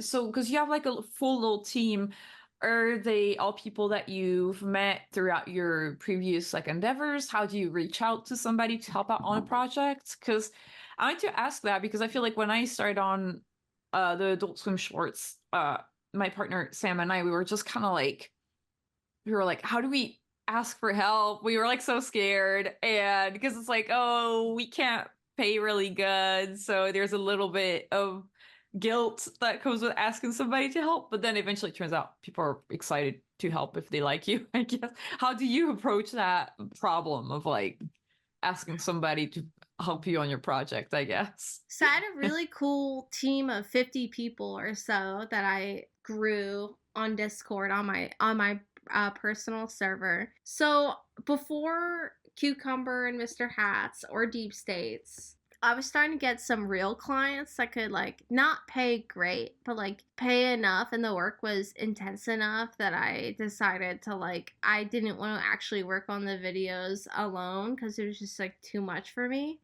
That I started hiring people, and then just trying to do a really good job learning how to manage them. So I managed about 2 hours worth of content, a quarter of that being like a single thing. It was like a series of short films for one thing, and then like commercials and other stuff for other things. But where I would basically real quick like do direction for backgrounds and storyboards with like really rough sketches, and create animatics and edit animatics, and then use that to direct other people to do stuff. And then just be extremely transparent with them about like what I could pay them, which was not a lot. Just letting them know what the situation was and asking them if they wanted money, because I like didn't want to take on the job alone. And then we just sort of like became a team. And basically they were like, one of the people was someone I went to school with. Some people were people from Meat Canyon. Some people were people I met through Sean, actually, through his one Discord server. And there was some other stray dogs that barked from other places. But the team just, I've always kind of been the kind of person to almost a fault where I just like have no problem like talking to people. I mean, I still feel nervous. I'm still like incredibly socially awkward and shit. But like, you know, going out to people and be like, in today's climate with Twitter and stuff, it's becoming harder to do this because it's like if you're not giving someone like a really well-paying job, you're like seen as a predator. But the thing is, like, I wasn't making money off of any of those projects. I was basically using those projects to give all of my friends whatever money I could get from clients and to basically practice managing. And then I used whatever money I made on the side while giving all my friends the work and managing them from other jobs I was doing that was unrelated. And I saved up like $5,000 or whatever, and I said fuck it, and I spent it all. That was all the $5,000 I had in my entire bank account on cartoons that I wanted to make for myself. And yeah, I did that knowing I wouldn't make anything in return, but it was more just like I wanted to see everything that I'd learned up to that point, but what if it was like my vision? Like what if it was my idea, you know what I mean? And it was just so fun and so awesome. And, you know, everyone got, including me, we all got up on that pole and danced. And we were a family, and it was just really fun. That's so cool that you had like these two different approaches for the writing. And like, yeah, like I think that goes to show that if you're upfront about what the limitations are, then it gives people the space to make an educated decision whether or not they can join the project, for sure. That's really cool. So Cucumber, I did not, Deep States, I had people help me animate and do backgrounds on. On Cucumber, I moved to Minnesota because I met a man that I love very much, and I wanted to be with him, and he was kind of like chained to a ice cream shop that he opened and ran there. A vegan ice cream shop. He's also a comic artist and animator. You fell for the ice cream, man? You fell for the ice cream. That's cool. Yeah, I did. And I was the ice cream lady because I helped him run that shop for... It was just me and him up in that bitch. It was ice cream and crepes. Nice. And comics, because I convinced him to sell his comics there. He was like, no one's going to want them. And they kept selling out. And I was like, I told you. People like ice cream. Don't like comics. No, for Cucumber, the winter months were really dead at the ice cream shop, obviously, in Minnesota. Yeah. So I painted all of the backgrounds in the shop on a vintage church pew that he just had in the shop for customers to sit on. And then I did character backgrounds. And then when we went home, I had like a correct version of Harmony or whatever. And like, basically, I just did like rough animation of all of the shots that I broke up from the animatic. And then I threw him the rough animation that I did in Harmony, which was like tweened and everything, but just like, you know, kind of shitty and sketchy. And then he cleaned it in Adobe Animate because he was using his friend's Adobe Creative Cloud thing or whatever. So, like, we were both on saving money the best we could. And he was cleaning it on an old prayer rug, you know? Yes. And, no. And then I love that. We both had stolen versions of like animation software, and we were just both like praying to the voodoo god of death. But yeah, then you know, it was just me and him on that one. The only person I hired for that was Justin to help me. That was BK sound guy to help me with sound effects because he's amazing with that and sound design. But I did all the voices. He did voices. We did all the animation and backgrounds. And Hunter did like a little voice for like an old woman in that cartoon or whatever. But that was like basically like bare bones. But like it took a really long time to do. like a really long time to do. Like is like a 4-minute short, 5-minute short or whatever. I don't know how long it is. It took like 3 months, but I was doing other stuff too, and my focus is kind of trash. So 3 months is pretty fast, honestly. Like But- you're saying it took really long, but I feel like in terms of a compared to like industry timelines, 3 months is really fast. right, but the animation's a little choppy, I guess you could say also. Oh my god, Mr. Hat's a cucumber! I'm sending this to Nicholas right now. But yeah, like the animation wasn't like extremely extravagant, or you know, it wasn't like hell of a boss animation, or even, you know, like It still looks like really good. I mean, I'm like really impressed when I see the shorts, and I think the story's really good and the compositing's fantastic. So it feels like a solid little short, you know, like, so I think it's really cool that you pulled it off in 3 months, you know? It's like I loved it so much. Oh my god, I would love. Nicholas is really business minded. He's being like interviewed by people and like fancy stuff, and I'm more just sort of like, hey, does anyone need lighting on a cartoon character?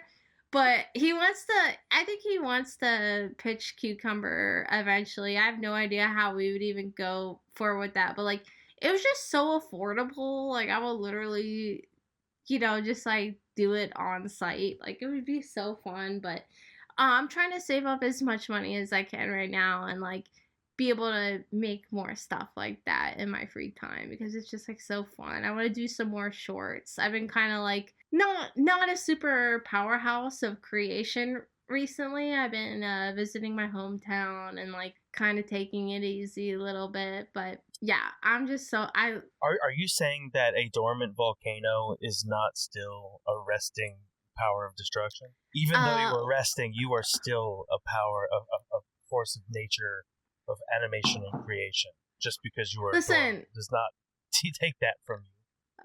Oh, I'm not gonna say I'm a weapon of mass creation, but like, but I guess if you had, let's just say they are constantly trying to find me for drone strikes.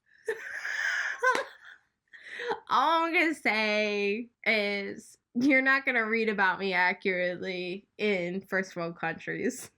They're gonna make up lies about you. There's going to be misinformation spread about your creations. Dude, I would love to. You know, like I don't know if I'm crazy. So everything's chaos right now, right? And we don't really we understand the basic anatomy of how a deal goes through traditionally, and we're starting to see all these weird ways that deals go through. I wonder if like, yeah, like you don't make something that has Batman Beyond level quality animation to it, right? But like how cheaply you can make it, I wonder if that could be leveraged in a deal potentially, you know what I mean? I wonder about that a lot, just because I wonder, so I've noticed expectations from the audience has risen a lot in terms of the quality of the cartoon, both for studios and for YouTube. So people will be like, well, if this isn't like, yeah, hell of a bus quality, then kind of like, what are you doing? Or like if TV show, and we kind of see it with the comments that are being posted about the Has Been Hotel made by Bento, where they're like, well, it's not as good as the YouTube series and stuff. And there is, so I don't really know how much the studios are paying attention to that. And a part of me feels like, this is just me like speculating, that the main edge that the studios have over indie content is the amount of money they can throw at a project. But the edge that YouTube or indie content has over studios is that S&Ps are very loose and you can make whatever you want. Well, the other edge that has shifted is it used to be that the quality of studio production would be higher than the stuff that was made on YouTube, but it's leveling out now. And so, it's not the case for the majority of instances. Yeah, the only the only thing studios can do faster, I guess, and is like they can make a 26 episode like series, like 26 episode series in, I would say, like they can do it faster. Yeah, you can by the moment you start and the time it releases, it's only 3 years, and you have 26 episodes or more sometimes. I think that's the main thing. But the quality that people are putting out on YouTube is sometimes even better than the shows that are coming out on TV. Yeah. It's such a bummer that people's expectations are so high for quality right now, because dude, I love home movies. I love like Operation Hunger Force. I love like shitty animation because it's funnier. It's fun. Like I'm gonna be straight. And when animation looks shitty, it makes you laugh more. In my opinion, that when stuff is shitty, it can go further for making a joke stupider for me. Even just outside of that, I think people are being trained to, not like, I don't think there's a grand conspiracy, but it's just like what a company makes over and over again, right? Becomes kind of like synonymous with what quality may or may not mean. Not with everyone, but like a majority or whatever, right? Yeah. And I think that the idea of what quality means has become measurable for some people. And I think that's mistake numero uno. Well, like, I think for me, quality is kind of like ephemeral, right? Like, Nathan Fielder is either the worst actor or the best actor, depending on how you look at it, right? Like, I think animation is being forced to be in this box where it's like, okay, but can you be super dynamic in like 3D? It's like, sure, mad respect to the Spider-Verse and stuff, right? But like, yeah, it's its own skill set, but it is its own skill set, but it's like writing, cinematography, sound, composition, pacing, and my favorite thing, and in my opinion, the most important thing, mise en scene. These are not things that they're not all the same thing. They're all different things. They're like different Pokemon stats, right? Like, I think people have to open their mind. Not all animation is going to be smooth. Not all animation is going to be choppy. Not all the lighting is going to be good or not good or whatever, you know, like people need to be a little bit more open, you know, and not just people. Maybe I'm talking to the studios here. Things don't need to look like, they're like, I want it to look like Spider-Verse, but I want to have the writing of Twin Peaks, and I want it to be directed by Quentin Tarantino, and I want Duggar to be the main role voice actor. You know, like, it's just like, I think for me, what I've noticed with the studios recently is that they're really playing it safe. They're trying to play it super safe. So they're not going to take a big swing at a concept that is too high concept. You know what I mean? So if you don't, that's my joke. I'm always telling people, if you don't pitch two kids going to school, it's going to be too crazy. You know, like two kids in the suburb, two American kids from the suburbs going to school. It's too crazy. So that's kind of, I think, the appeal but they do get rewarded sometimes if they do that. Like, I always make this joke about how Over the Garden Wall, I mean, it's a legendary project that is beloved deeply to this day for many good reasons. But the only issue around the Garden Wall is I feel like either it was released a little bit too late or way too early, because it was like, all the people, I feel like everyone who was in love with Adventure Time and Regular Show and like this epic golden age Flapjack era of like Cartoon Network was like either on their way to college or they were like really busy like starting their life or whatever, and Over the Garden Wall came out. And like when that came out, wasn't that basically like a flop when it came out, like as far as numbers go? And then 10 years later after it released, it was like a legend. It was like the Beatles. It was like a legendary tier animated series, right? Yeah, because it's kind of what I guess you could describe as like a cult classic, where it's I don't think studios want to make cult classics because it doesn't bring in any money. I also heard from Sean that you're a witch. Oh hells yeah! That's definitely one word for it for sure. No, I think it's probably an oversimplification. You know what I mean? Like Yes, a colloquial. I did that on purpose. There's like definitely like I'm wearing like layers of clothes, and that's for sure like a jacket under my coat for sure. Like that's there. But I go definitely like occultist first, cartoonist second. Ooh. And I was always drawing cartoons, but like my mom, I was raised in a Catholic household, and I don't know if you and now these like modern Catholics where they convert to Catholicism and they're like super conservative. Like Irish Catholics are kind of more like they won't admit that they're folklorish, if you know what I mean. Like there's some pagan roots in there that are a little bit like glossed over. Absolutely. Like the saints, there's different ways of like contacting the saints and praying to the saints and asking them for favor. And if they don't help you, you'll take a picture of a saint in a frame and you'll put the frame down and you'll be like, I'll put the frame back up if you help me. Yeah, I'm gonna guilt you. I'm gonna guilt you. That's so funny. My family, my mom particularly, is sometimes certain Catholic families. This is kind of like voodoo in a sense, and voodoo has a lot of Catholicism in it, but my family has a really strong tie to the Saint Anthony, and Saint Anthony is the finder of lost things.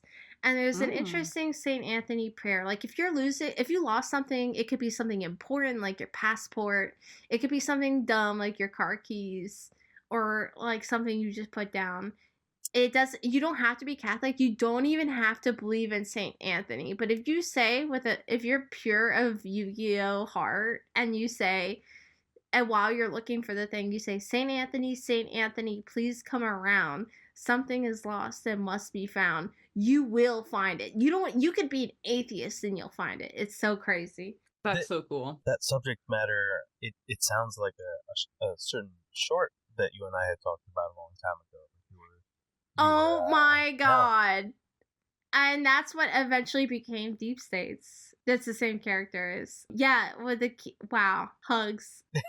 But so yeah, the occult has always been really important to me. I was raised in a Catholic household. I kind of rejected Catholicism because of, obviously, I had a brain and I was a teenager.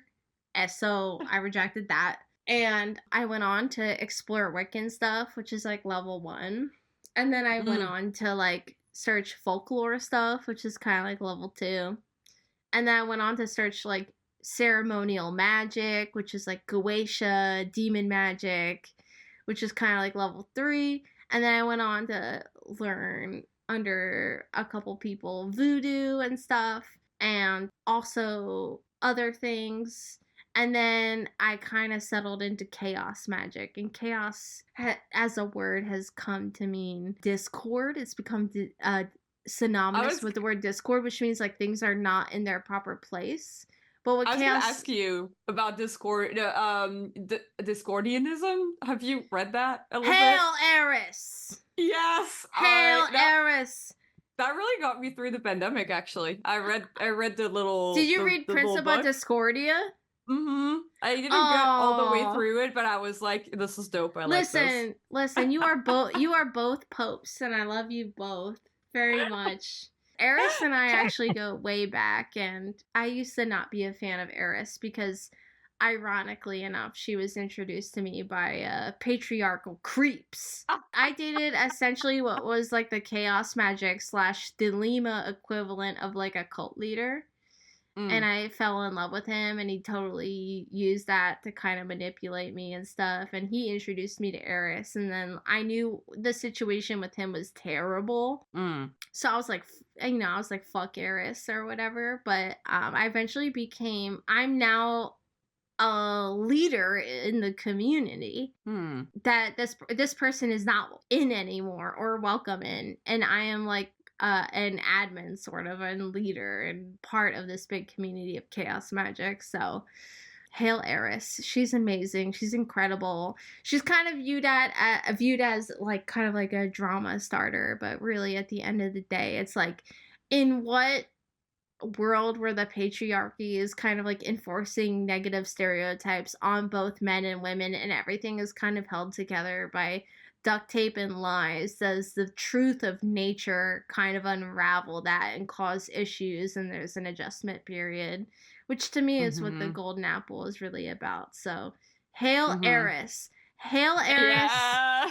Yes. I gotta link you up with my homie Sapphire, who's a previous creative blog guest and also a ghost hunter and also a paranormal and a cult like expert, or you know, in this realm of like sort of paranormal activity and stuff. I love that. I saw that she was getting into animation on Instagram, actually. She had like an animated segment that she was producing, and someone was animating she's an animator. She's an animator? Yeah, no. I met her because she was an animator on Stonequackers at Fox ADHD. What? And later, so she started off, and she was the host of Frederator. Like she was like like on all those like YouTube channels. Shout out to Space Cat. She used to host a Frederator segment, and then she got into doing. She has a podcast called Stories with Sapphire, where she interviews people about their spiritual or paranormal stories, and she animates horror stories. And so I think she does most of the animation and a lot of the drawing in those. And she's an animator who she actually is in 2 seasons of like, she's a literal like ghost hunter on television, and like she's like is one of the people that they cut to like for like reactions on those like paranormal shows, like to talk about like the history of a certain type of ghost in mythology and stuff like that. Right. Like, so she's like an on TV paranormal expert, but she's also an animator, which is really cool. I love that. Those are the kinds of people that are really cool, because it's like when you're into this sort of thing, no matter how faithful you are or are not, every ounce of faith and intuition and belief, and like it requires you accepting, okay, this could be bullshit, but in order to see this through, you know what I mean? You have to like kind of let it play out to like fully understand the full extent of it, you know what I mean? And it sometimes goes so deep where it's so common that like you really can't talk to people about it, not because you don't want to scare or offend people, because you don't want to end up in grippy socks. You know what I mean? Gotcha. Yeah. For anybody listening, check out episode 123. That's Sapphire Sandello's episode where we talk about her animation career and I'm gonna ghost listen to hunting that. career. Pretty cool. Yeah. If you ever come to LA, I'm gonna hit up Sapphire, and I'd like. I want to come there so bad. That would be so fun. I want to hang out with my Dakota, you. That'd be so fun. Let's just have a big party. That's a Wizard of Barge who Molly has also worked with. Hell yeah. I love his stuff. He's so good. I own like 3 shirts of him. I don't know how that happened. That was like years ago, but like we did some stuff for A Studio Digital. Oh, hell yeah. I feel like that was literally only like a year and a half ago. I don't know how long ago you think it was. It wasn't that long. It was probably it was less than a year ago, actually, because it was right after I moved to Minnesota. Yeah. Well, I mean, like, it just feels like a really long time, because time is so messed up now. I reached out. Are they still making stuff? A Studio Digital? Are they still going? Because I know they were, like, basically hitting the anvil, like, Vulcan level, like, going hard. Yeah, they still have a new animated short from a different creator that comes out every day. That's incredible. That is incredible. Yeah, that's cool. Are you still working with them? Are you making shorts with them still? I am not. Basically, I think I used up all my, like, because most of the time they give a lot of their budget to different, like every short is done by a different creator. And because of my relationships with them, basically, I took up a lot of their budget in 1 year, I think, because I made pretty much for like half of a year. I made a short every 2 weeks, like from start to finish, and then I made an 8-minute web series, and got paid to do Wow. it. And so like I think they were like, okay, we should like feature some other animators now, and I'm like, yeah, sure. I move on, and I think that it's a cool thing just because there's not very many people doing it, or there's not very many studios or opportunities where you get to get paid a certain amount of money and have a lot, like just like basically draw on your own style and create something, and that part is pretty cool. Wow. That must have been like, so like, wait, you said every other week? Every other, so I would make a 30-second animation from writing to all the way to finish, and in 2 weeks, and that was on their That's on insane. that was on their part-time schedule, so I was working with them part-time during that time and working other jobs too. But their full-time schedule was 30 seconds, a 30-second short every single week. So part-time was 30 seconds every 2 weeks? Every 2 weeks, yeah. Or in 2:15s or whatever. Wait, yeah. Part-time was a 30-second short every 2 weeks, or a 1-minute short in a month, and then full-time was like 2 times as fast. So I was like, that's too crazy. I was like, that's too crazy to keep up in a consistent way. I'm gonna just do part-time, and that was cool. What if we got into a couple of questions from our listeners? There's a couple. I'd love that. There's a couple of things that we already went over, namely kind of like how you got your start with MEATCANYON. We went over that. Thanks at Ninja Panda 393 for the question. And we've kind of went over the programs that you use. So thank you at Nova Scotia for asking that question. I have a couple of questions that are pretty much the same. So at Eric Art06 and at A11Y_cat and in KG, they're all kind of asking, what advice can you give to someone who wants to learn compositing? Okay, so there's kind of this idea in animation that, and animators will tell you this, background artists will tell you this, and directors in animation will tell you this. But listen to me when I tell you they are wrong. It seems to be that there is this weird idea that in animation, backgrounds need to be, or like the characters need to be jarringly separated from the backgrounds aesthetically. And they're wrong. And then they'll sit there and they'll say, "Oh, why does no one think we're cinematic?" Pick a filmmaker that interests you for some reason. It could be you don't know much about them and you just want to know more about them, or you're drawn to them for some reason or another, and really pay attention to like how they use color, you know what I mean? And don't be afraid to apply color and light in similar ways in animation. For example, who's the guy who did I'm having a brain fart. I love this movie. It's my favorite Christmas movie of all time. They're wearing masks. It's like the Illuminati. They got the Infidelios, the password. The guy in Scientology is the main character. Eyes Wide Shut. Oh, right. So Eyes Wide Shut, people look at me when I'm crazy when I say this. But in Eyes Wide Shut, the cinematography is inspired by Vincent van Gogh. Vincent van Gogh believed that the color blue was the color of truth, and that the color yellow was the color of insanity, and therefore evil. And you'll notice as you watch Eyes Wide Shut that whenever characters kind of confront how messed up the situation that they're in is, the scene will become blue. And whenever they start to get drunk in their reality, scenes will become glowing and yellow. And the interesting thing about this is the characters become so drunk in the golden yellow of the movie that at some point they lose their daughter. and they don't even confront that in the main plot because they're lost in insanity and lies. It's kind of like a movie about child trafficking.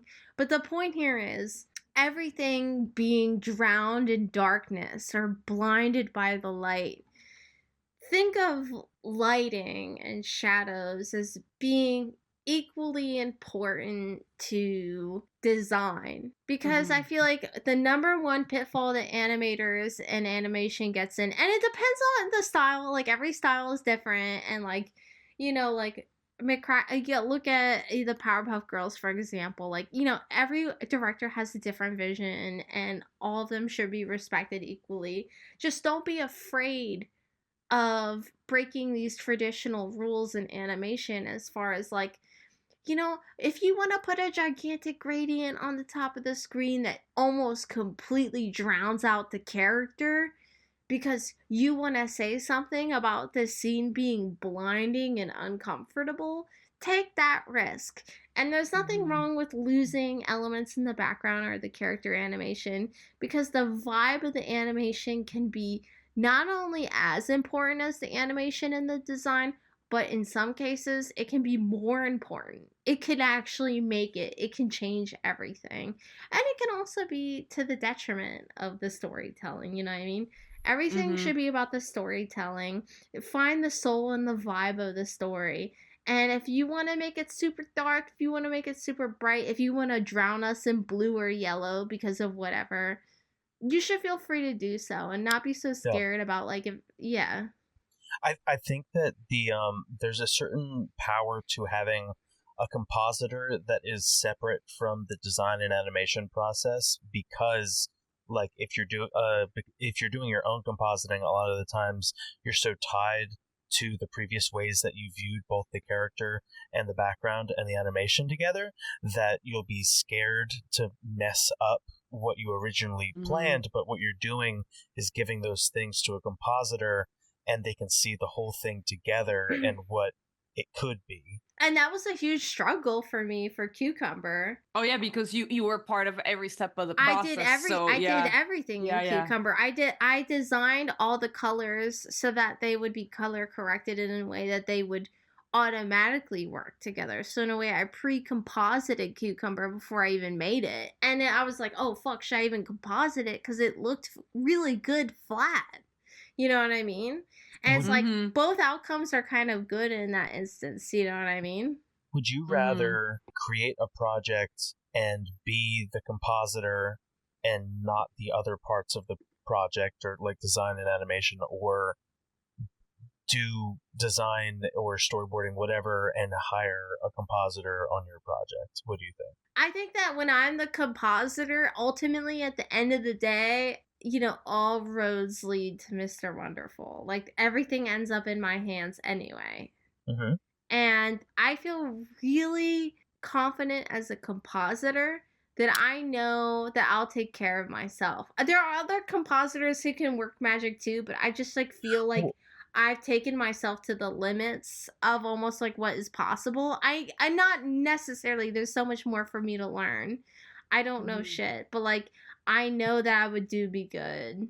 Well, what I mean is, because you are aware of your own like unconscious bias of like how you know, like, oh, I'm so excited about this animated shot, I wouldn't want to cover it up in a way I hadn't thought of about it previously, you know, in the way that like hiring a compositor that's separate from you could look at it impartially. I was just curious about if you've thought about that, if you're like, okay, you know, like mental note, on the next Cucumber, like I'd like to have another compositor besides me.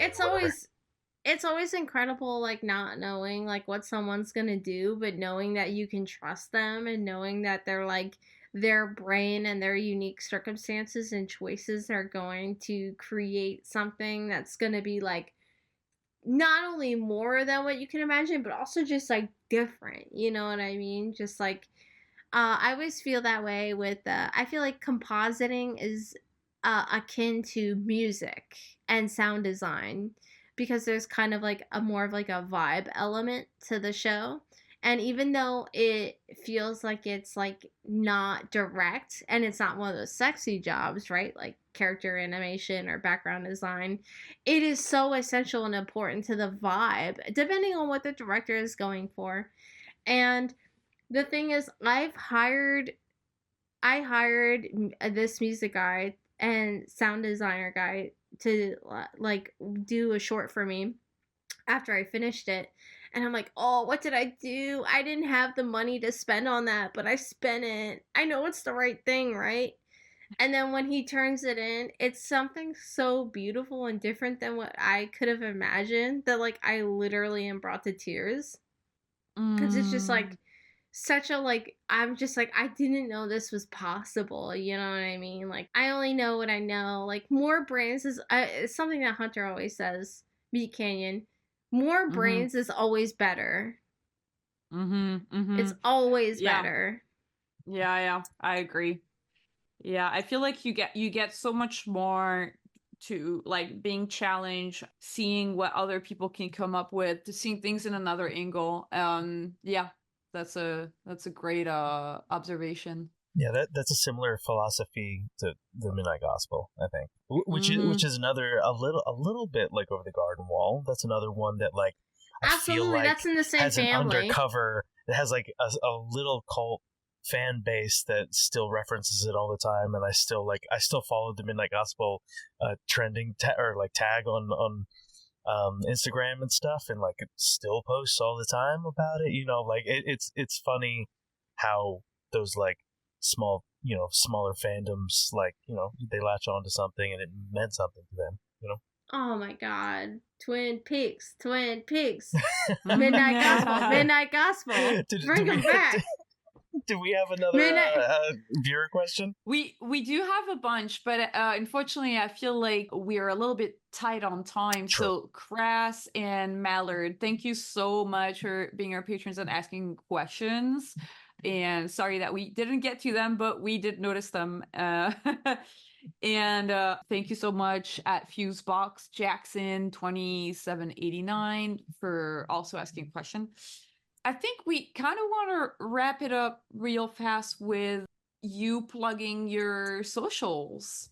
Sure. Like, where can we find your work? What are you working on right now? What do you want to plug right?